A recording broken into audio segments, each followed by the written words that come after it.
Yo, what's up? This is Spec. Some of you guys know me from the Dream Warriors back in the day. I've also put out music as Spec, the solo artist. Allow me to reintroduce myself maybe this time. Who's up and coming? Who's got next? This is. Allow me to introduce myself.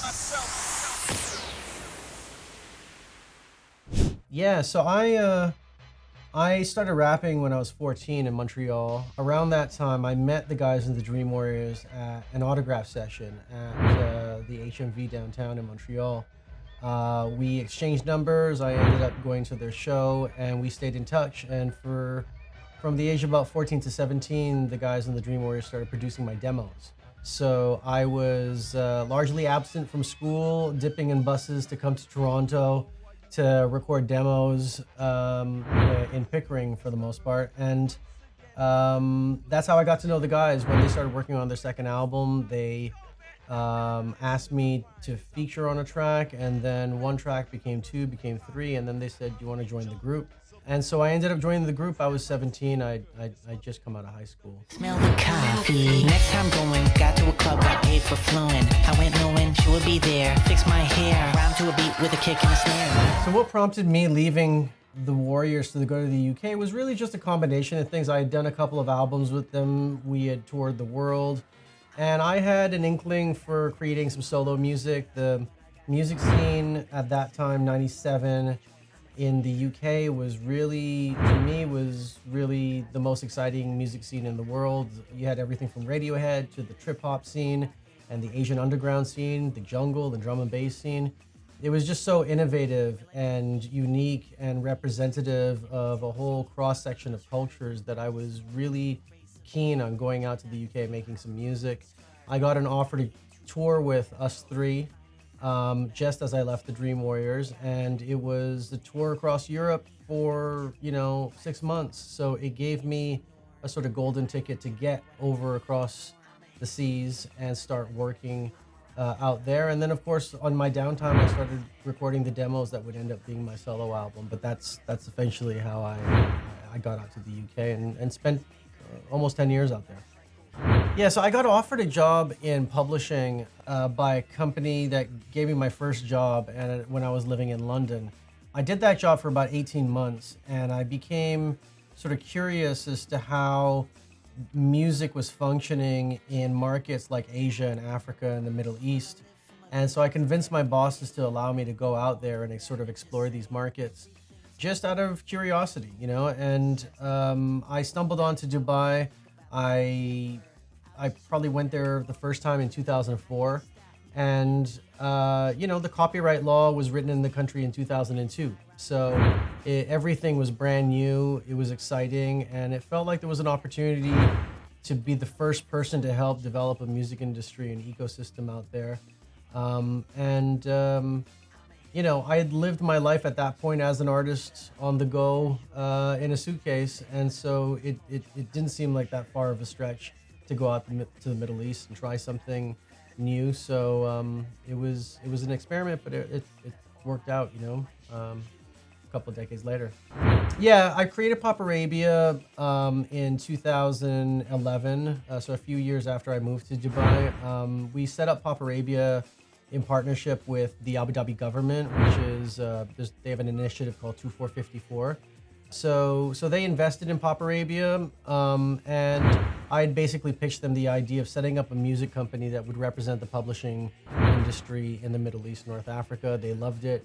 They invested in the business, and very soon we were representing most of the music publishing, most of the global industry in the Middle East. And that's really how we set PopArabia up initially in 2011. Well, first off, De La Soul is the reason I'm in the music business. I've said it well before we were working with them. I said it to friends over the years. 3 Feet High and Rising was the album that sort of, broke my brain open and made me think about things in a completely different way. So is the most inventive and influential album for me that made me stop and think about making music for a living, and that's the reason I'm here. Now, over the years, when I was touring with S.5, SPEK,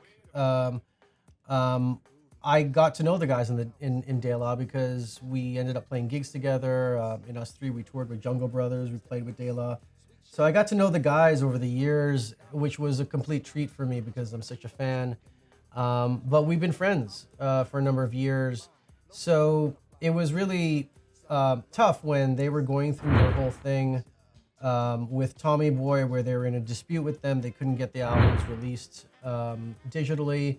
And, I've been at Reservoir since 2015. So, Reservoir acquired the Tommy Boy catalog probably about 2 years ago now. And the first call the company made was to De La Soul, like literally, once the deal was done, because we knew that we wanted to do right by the guys and that it was such an important catalog to preserve and nurture and for the world to hear, because there's generations of people that never heard that music. So we worked with the guys to work out a deal that worked for both sides and clear the samples and do everything that was necessary to get the music out in streaming platforms and get the entire catalog out.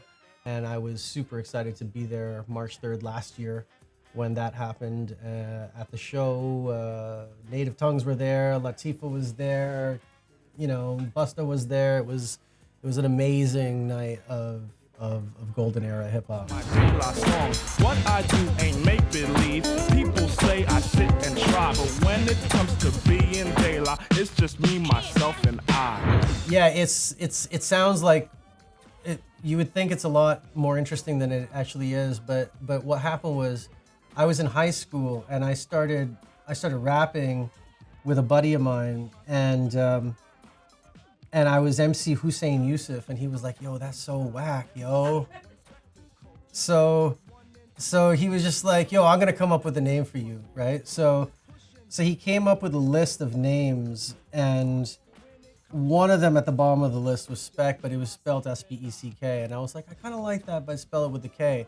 And he was the most popular guy in school, so from that moment onwards, my name was Spek to him, and because he was the most popular guy, everybody else just sort of followed suit, and so throughout high school, even my teachers would just call me Spek, so it just sort of stayed, which is a funny thing in the Middle East, because now when people meet me and it's just Spek, there's no last name or anything, and people are like, where is this guy from? Like, what are you, Beyonce? So it's like, well, now everybody just sort of knows me as Spek, so it doesn't really make sense to revert back to something that was pre-14, that changed when I was 14, so.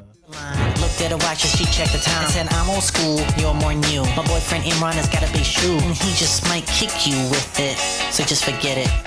Well, I guess a surprising thing, when I was 14, just before hip-hop hit me, my father was an aircraft engineer, so he'd get these sort of discounted rates for school, for flying lessons and this sort of thing. So when I was 14, I was flying ultralight aircraft and doing my license. I was one of the youngest people in Canada to get a license for ultralight aircraft that I was flying when I was 14.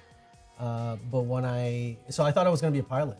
But when hip hop hit me, I dropped everything and ran away to Toronto to join the Dream Warriors.